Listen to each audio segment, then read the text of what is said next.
소식 가운데 농림수산식품부 직원 40여 명은 봉사활동을 위해 안흥동을 찾았습니다.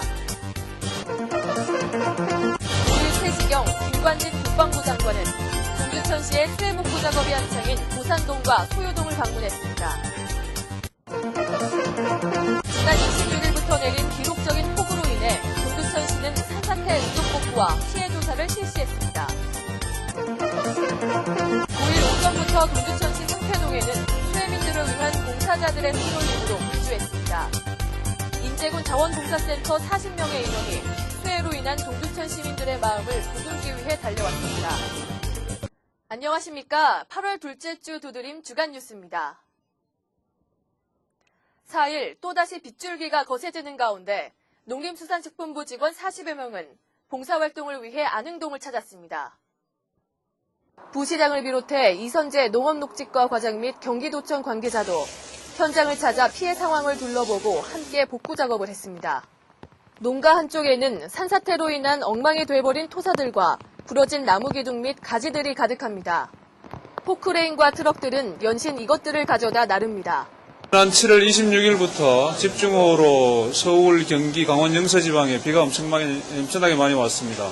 그래서 농작물도 한 1,700헥타 정도 침수가 되는 등 피해를 입었고요. 그래서 복구 작업을 하루속히 끝내는 데 도움을 주기 위해서 이렇게 저희 직원들이 같이 일손 돕기를 하게 됐습니다. 농림수산식품부 직원들은 버섯농가 안쪽 사무실에서 비로 인해 더러워진 가구들과 집기들을 정리하고 생육실 바깥으로 넘친 진흙물을 퍼냅니다. 생육실 안에는 상황이 참혹합니다. 있어야 할 버섯들은 비로 인해 썩어 악취가 나고 이것들을 옮기는 재배사의 마음은 아프기만 합니다. 흰 우비를 입고 열심히 봉사하는 직원들은 서로 협동해 물건들을 옮기며 4시까지 복구 작업을 했습니다. 5일 3시경 김관진 국방부 장관은 동두천시의 수해복구 작업이 한창인 보산동과 소요동을 방문했습니다. 장관과 동두천 오세창 시장 및 관계자들은 수해 복구 상황을 둘러보기 위해 먼저 보산동을 찾았습니다. 군 관계자가 그간의 피해 상황과 복구 작업 경과를 보고하며 정황을 설명한 후 도보로 움직이며 근처에서 꾸준히 봉사활동을 하고 있는 군인들을 격려했습니다. 오랜만에 찾아온 폭염 속에서 열심히 봉사하고 있는 군인들에게 김 장관의 따뜻한 악수는 큰 힘이 됩니다. 이어 소요동의 한 빌라를 찾았습니다. 여기에도 삽으로 연신 토사를 정리하고 있는 군인들이 많습니다. 김 장관은 한 명 한 명 격려하며 악수하는 것을 잊지 않습니다. 더불어 직접 삽을 들고 복구 작업에 참여했습니다. 지난 26일부터 내린 기록적인 폭우로 인해 동두천시는 산사태 응급복구와 피해 조사를 실시했습니다. 이에 따라 동두천시는 농업녹지과 근로자 및 군인 등을 동원해 주택의 응급복구 및 주변 정리와 비닐피복 등 신속한 조치를 취했으며 장비 30여 대를 매일 응급복구지에 투입했습니다.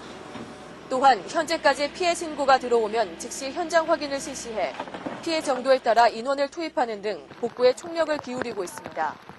하지만 복구 작업의 대부분의 인력이 집중됨에 따라 피해지 조사에 지원될 인력이 부족해 양주 지역 산림조합 전문가의 도움을 받아 지난 30일부터 2일까지 관내 전 지역의 산사태 피해지를 조사했습니다.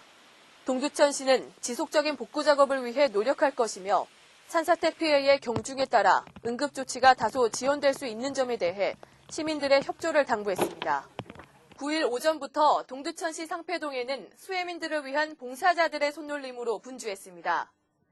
인제군 자원봉사센터 40명의 인원이 수해로 인한 동두천 시민들의 마음을 보듬기 위해 달려왔습니다. 어느 정도 거리와 거주지 주변은 정리가 된 듯한 모습이나 안으로 들어가니 시급히 복구해야 할 부분들이 보입니다. 바로 빗물로 인해 곰팡이로 가득해진 벽면과 바닥. 인제군 자원봉사센터 회원들은 흘러내려오는 머리를 핀으로 고정시키며 복구 작업에 열중입니다. 특별히 이번 봉사 현장을 위해 전문 봉사단이 꾸려진 만큼 속도는 점점 빨라집니다.